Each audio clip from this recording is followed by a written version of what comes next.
in St. George it's called Pioneer Park. It's up on top, right next to the botanical gardens. It's just a wide open area. There are some walking paths and different things, but you really can just noodle around quite a bit up in here. So that was fun. We found all kinds of interesting things. This area back then was called Dixie. I think that's now politically incorrect. You're not allowed to say it anymore, but Southern Utah, they called it Dixie.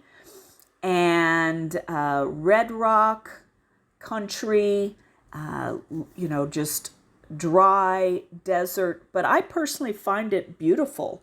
I think secretly in a former life, I was a Southern Utah gal. They had this thing and they called it something like the Cub Scout or the Scout Cave. So I think maybe like Boy Scouts used it. It was actually just an area where two things came together, and then they built a roof up on top and kind of put a little bit of sides on it and turned it into a thing for Boy Scouts to do. Just kind of a spooky secret place. There is a fireplace over at this one end so that you could, have little retreats or campouts or, tell ghost stories, whatever you wanted to do in here. That part is vented out. If I can get up there, that part's vented outside. And then the roof is just, I think it was wood. It's definitely something, just to make it weather tight when you've got these two rocky areas on each side. See, I think that looks like wood to me, wood planks. I never did get up on top to see exactly what it was. And so this is me in the coming out of it.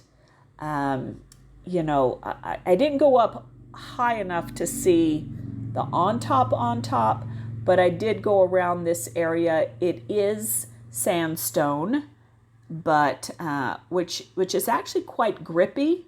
But I don't know if you can tell, it was super windy on this day, like blow you away windy.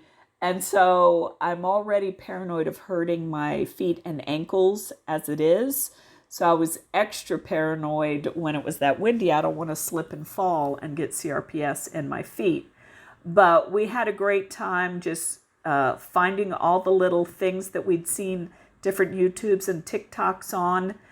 This is called the crack, not the butt crack, just crack. And apparently it's real popular with young people, skinny people. I could not get very far in there, but, and it was just a little unsteady for me anyway. But just a fun place, especially, if you have kids that just like to get out and adventure and run around, this Pioneer Park would be a great place to do that. We went on this walk out here and it was called T-Bone. And again, it was super, super windy, but we just were kind of checking out the area. So we walked just for a while. This thing goes for quite a while. But it was windy and we wanted to do fun other things. So we just did that little bit, came back. I'll have to spend more time down here.